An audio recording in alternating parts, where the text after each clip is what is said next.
be here. Esteve Almirala, I think he's coming tomorrow. So we have been in contact constantly with many Barcelona people, not yet so much in the rural areas of Catalonia. I leave these slides so there's some specific text related where the Europeans have made difference from the original American concept of living labs. So bringing in truly kind of a public, private and people-centric concept. There are many levels of defining living labs. Some people even believe that living labs will become the system for building new future economics, so that the kind of small local innovation will dominate, and everything has to be validated with people. But definitely it works from the bottom up as a kind of an area where sustainable innovations can be created. Many forms of living labs have emerged. Many regional forms and many thematic forms already. One of the relatively early networks of living labs were rural living labs. They also vary very much. Some are very small, some are larger, some are very regional led, some are very public led, some even have private drivers. I think there will be somebody talking from Traxa after this. The Traxa has been one of the kind of core organizations promoting the rural living labs, and we have been working with Traxa quite extensively during the past 2 years, and some of the examples are in that research. The living labs are driven on a kind of a political level through presidencies. It started with compatriate our Prime Minister Vanhanen, where the official living lab network started 2006 by the presidency, when the Helsinki Manifesto was announced, and we got the first 30 living labs on board. And then it went through the different presidencies. The different presidencies brought different innovation aspects to the living labs. And the living lab movement got bigger and bigger in regions. I think the Portuguese presidency was very important. It got back to the Lisbon agenda. The Slovenia presidency emphasized very nicely, like a small economy, we have to work cross-border. They identified many cross-border collaborative innovations between Italy, Austria, Hungary, and Slovenia. Show that small nations have to be strong in this area of sharing cross-border innovations. The French presidency was also, it was led very much by big cities, city-based innovations, and linked very closely to the competitivité, the centers of competitiveness of France. The French innovation system, the 85, they identified some 30 that would qualify for living labs, and I think some 8 became members of the European network. The Czech presidency had a relatively narrow focus, even if it was a rural focus. It focused actually on forestry and GIS applications, doing services, open source net services through GIS systems for farms and landowners and forest owners. So it was a relatively kind of a specific area what the kind of Czech presidency brought in. And now we are living the Swedish presidency, and they have actually brought up regional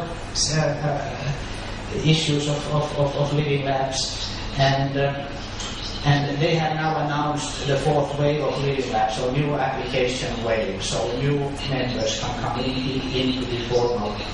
And the Spanish presidency will then select them around February, March. So if you know any living labs interested in joining, let us know.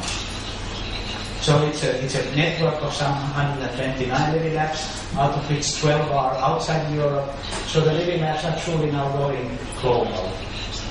So So it's a very much now we see this enlargement. One of my co-chairs of the association is currently in Brazil. I have been now during the past 6 months 3 times in Brazil. They have already now a kind of a federal network of living labs, and each state has their own networks of living labs. And they have visited now Europe, and they're also part of the European network. Again, wonderful rural living labs. We are now planning to have a visit. Actually, the Netherlands have one. It's difficult to say rural. Nothing in Holland is rural, but they have this extreme efficiency in agricultural production and some similarities like orchard farms and some vegetable farms that they would share open innovation with some Brazilian partners. Again, some opportunity, I'm sure, for the Spanish and Catalans. Few just words about, that many people kind of define very easily or announce that they are living labs, but what I want to say is that that living lab is not only that we kind of do user monitoring and simulating models of user behaviors. We have to have users participating in the innovation process. And as developed the living lab is, we go further to user collaboration, even users being designers of new services or products. And even we see many versions where users become producers of services, or even producers of physical innovative goods.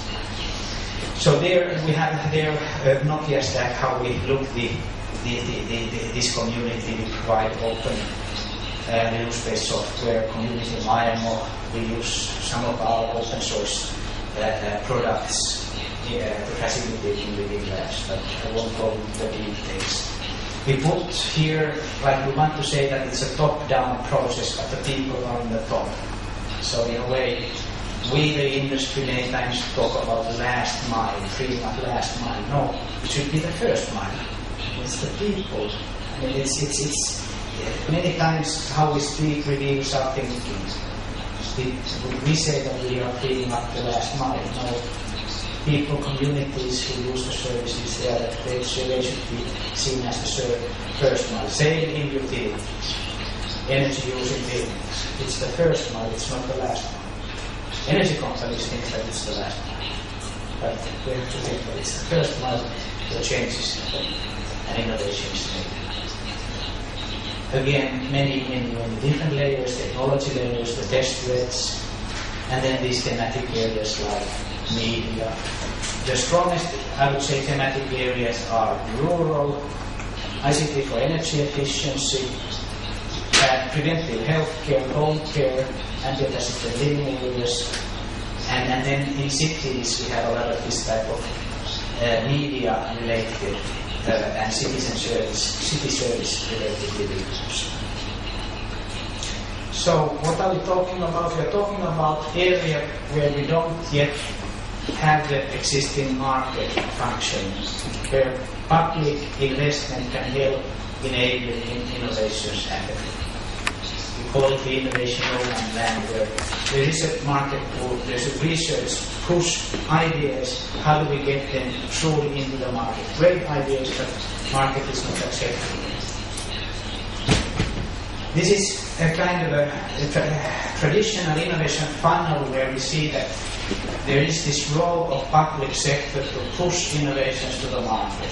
One of the greatest instruments that we are currently using for financing public-related innovation and investment is what is called the public procurement for innovation for pre-market conditions, which means that areas where there's no yet existed market, the public sector can procure innovative ideas, innovative concepts. They don't have to take the cheapest and the worst, but they open up the market with most innovative areas.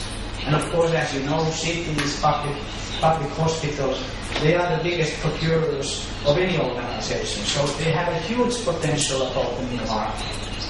And then, if they see that opportunity, they see the opportunity of creating in their areas lead markets in their vicinities, which could be lead markets for global innovation.